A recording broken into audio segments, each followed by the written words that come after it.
Hello प्यारे बच्चों, star for inter online कक्षाओं में आपका स्वागत है। कक्षा 10 हिंदी विषय काव्य पाठ है सूरदास के पद। उससे पहले सूरदास का जीवन परिचय हम पढ़ाएंगे। सूरदास हिंदी साहित्य के प्रमुख प्रसिद्ध महान कवियों में से एक है। सूरदास के जन्म से संबंधित बहुत सारी घटनाएं हैं जिन्हें संक्षिप्त रूप में मैं आज आपको समझा रहा हूँ। मैं आपको पूर्ण विश्वास दिलाता हूं कि इस वीडियो को देखने और तसल्ली से सुनने के बाद आज आपको सूरदास का जीवन परिचय पूरी तरह से याद हो जाएगा, जो कि बोर्ड परीक्षाओं में आपके लिए बहुत ही उपयोगी साबित होगा। तो आप ध्यान से वीडियो देखिए। आज हम पढ़ा रहे हैं आपको सबसे पहले सूरदास का जीवन परिचय। देखिए, जो बोर्ड पे लिखी हुई है मुख्य बिंदु उन्हें समझा देता हूँ। इनका जन्म है 1478 ईस्वी को हुआ। जन्म स्थान रूणकता। पिता का नाम रामदास, माता का नाम अरुंधति, गुरु का नाम वल्लभाचार्य। संप्रदाय अष्टछाप के प्रतिनिधि कवि रहे हैं और 1583 ईस्वी को इनकी मृत्यु हुई थी। इनकी रचनाएं सूर सागर इनका महाकाव्य है। उसके बाद सूर पच्चीसी और साहित्य लेरी नाम की रचनाएं भी इन्होंने लिखी। तो विस्तार में अब मैं आपको सूरदास का जीवन परिचय सुना रहा हूं। ध्यान से आप सुनिए। सूरदास का जन्म सन 1478 ईस्वी को रूणकता में हुआ था। इनके पिता का नाम रामदास था, इनकी माता का नाम अरुंधति था। सूरदास जन्म से अंधे थे या नहीं, इस पर विद्वान एक मत नहीं है, क्योंकि कुछ विद्वान मानते हैं कि सूरदास जन्म से अंधे थे, लेकिन अधिकतर विद्वान मानते हैं कि वे जन्म से अंधे नहीं थे।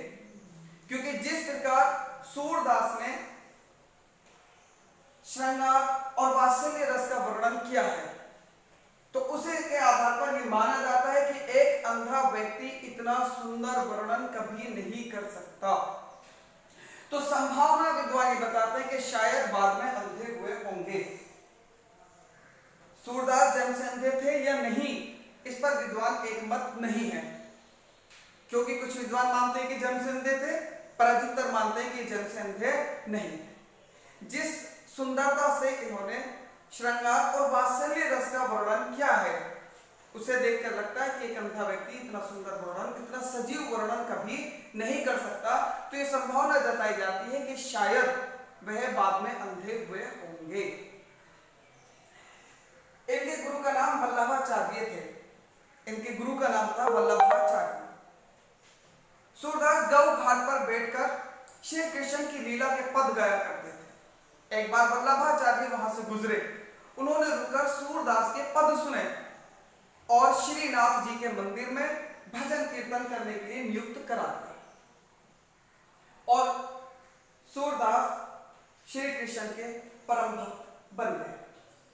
वल्लभाचार्य के पुत्र विठलनाथ ने अष्टछाप की स्थापना की, जिसमें 4 उनके स्वयं के शिष्य और 4 उनके पिता के शिष्यों का समावेश है।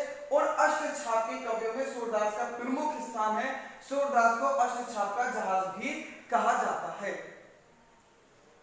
सन 1583 ईस्वी को सूरदास की मृत्यु हो गई थी। एक बार फिर से मैं आपको सूरदास का जीवन परिचय पूरा समझाता हूं। ध्यान से सुने और आपको अभी ये याद हो जाएगा। सूरदास का जन्म सन 1478 ईस्वी को रूणकता में हुआ था। इनके पिता का नाम रामदास था, इनकी माता का नाम अरुंधति था। सूरदास जन्म से अंधे थे या नहीं, इस पर विद्वान एक मत नहीं है। कुछ विद्वान मानते हैं कि सूरदास जन्म से अंधे थे, पर अधिकतर विद्वान मानते हैं कि वे जन्म से अंधे नहीं। सूरदास ने जितना सुंदर श्रृंगार और वात्सल्य रस का जितना सजीव वर्णन किया है, एक अंधा व्यक्ति कभी नहीं कर सकता।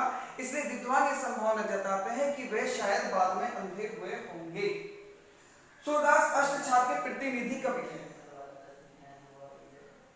वल्लभाचार्य ने अष्टछाप की स्थापना की थी, जिसमें सूरदास का प्रमुख स्थान। सूरदास गौ घाट पर बैठकर श्री कृष्ण के पद गाया करते थे। एक बार वल्लभाचार्य वहां से गुजरे। उन्होंने सूरदास के पद सुने और श्रीनाथ जी के मंदिर में भजन कीर्तन के लिए इन्हें नियुक्त करा दिया, जहां से सूरदास श्री कृष्ण के परम भक्त बन गए। इन्हें अष्टछाप का जहाज भी कहा जाता है, इन्हें वात्सल्य रस का सम्राट भी कहा जाता है। और सन 1583 ईस्वी को इनकी मृत्यु हो गई थी। सूरदास ने सूरसागर नाम से महाकाव्य लिखा है जिसमें कि 1.25 लाख पद संग्रहित है। सूरदास ने सूरसागर महाकाव्य लिखा जिसमें 1.25 लाख पद संग्रहित है। इसके अलावा सूर पच्चीसी और साहित्य लेवी भी इनकी प्रमुख रचनाएं। धन्यवाद।